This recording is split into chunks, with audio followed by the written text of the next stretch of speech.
Pastor Edson Praquesic, a diferença que vem de Deus. Olá, amigos internautas, todos aqueles que nos acompanham pelas redes sociais digitais.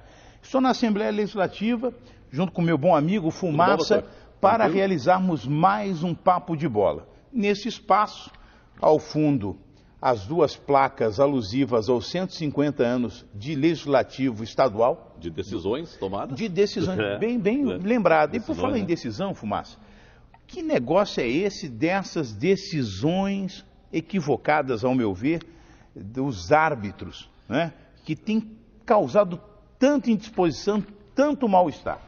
Uma confusão danada, pastor, nesse começo do Campeonato Brasileiro. 2 rodadas apenas e muita confusão, tudo a ver com decisão. Tá. Porque a confusão que está dando, e muitos jogadores expulsos, jogadores suspensos, o próprio técnico do Atlético Paranaense quase foi às vias de fato com o árbitro no último jogo do Atlético no final de semana. Por quê?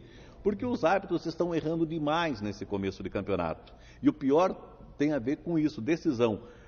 A mesma falta marcada por um time, mesmo tipo de lance não é marcada por outro. Mesma situação. Exatamente. Literalmente, 2 pesos e 2 medidas. Exatamente, 2 pesos e 2 medidas. Por exemplo, no jogo do Atlético Paranaense, o mesmo lance contra o Atlético Paranaense, o árbitro deu pênalti.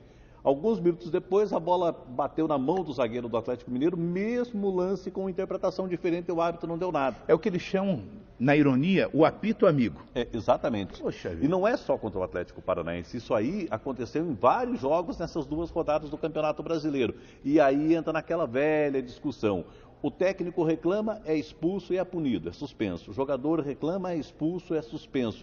E com os árbitros não acontece absolutamente nada. Porque aqui na Arena da Baixada, o técnico do Atlético quase foi pro tapa, literalmente, com o árbitro. O árbitro carregou na súmula e o técnico do Atlético deve pegar uma suspensão pesadíssima. Só que aí tem um detalhe, o Atlético Paranaense foi roubado. O que o árbitro fez contra o Atlético Paranaense, e eu não torço para o Atlético Paranaense, foi uma vergonha. Quer dizer, justamente isso, decisões equivocadas, não foi só no jogo do Atlético, foram em pelo menos 4 ou 5 jogos do Campeonato Brasileiro. Tá, e aí fica uma pergunta ou duas que não podem ser caladas. A primeira, eles não têm toda uma preparação, não têm todo um curso, eles não passam por toda uma bateria preparatória antes de se tornarem árbitros? Essa é a minha pergunta. De que está valendo então todos esses cursos, toda essa preparação ou pseudo-preparação?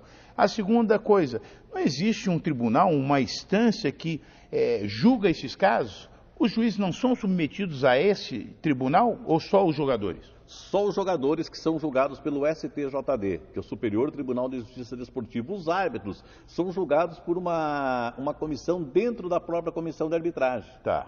Entre eles. Exatamente. E na maioria das vezes, os erros cometidos pelos árbitros não são analisados como erros, né? Aí passa batido. Jogadores, técnicos são suspensos, com os árbitros não acontece praticamente nada. Eles são preparados, realizam cursos e até pré-temporada, como se fossem jogadores. Os árbitros ficam trancados durante vários dias do Rio de Janeiro. Concentrados, aprendendo sobre regra, repassando regras, uma série de coisas. Só que quando chega no dia do jogo, acontece isso. Tem muito a ver com camisa. Camisa mais famosa, camisa de tradição, times de maiores torcidas, maior verba de TV e outros que nem tanto. E aí que acontece isso. Para um vale a regra, para outro a mesma regra tem interpretação diferente. É aquela frase, aquela máxima. Para os amigos a lei, para os inimigos o rigor da lei. O rigor da lei, bom, exatamente. Essa é a doença. E qual é a cura? Qual seria a sua sugestão, você que é um visionário que entende tudo de futebol? Que nem na Europa, árbitro ser profissional, viver única e exclusivamente do futebol, 24 horas por dia, treinando, se preparando e estudando regra de futebol. Porque o Brasil, entre os países mais desenvolvidos no futebol, é o único país do mundo onde os árbitros não são profissionais. Um é bancário, outro é policial, outro é motorista de ônibus, advogado, seja lá o que for.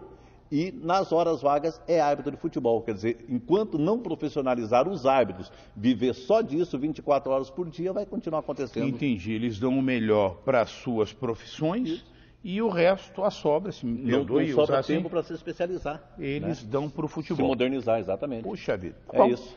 Está aí o recado dado. Valeu, pastor. Findamos mais um Papo de Bola e até a próxima oportunidade onde juntos vamos debater esse assunto. Até mais. Fazer de conta pra Deus não conta, não. Tem que existir a fé e o compromisso. A diferença vem de Deus, é isso.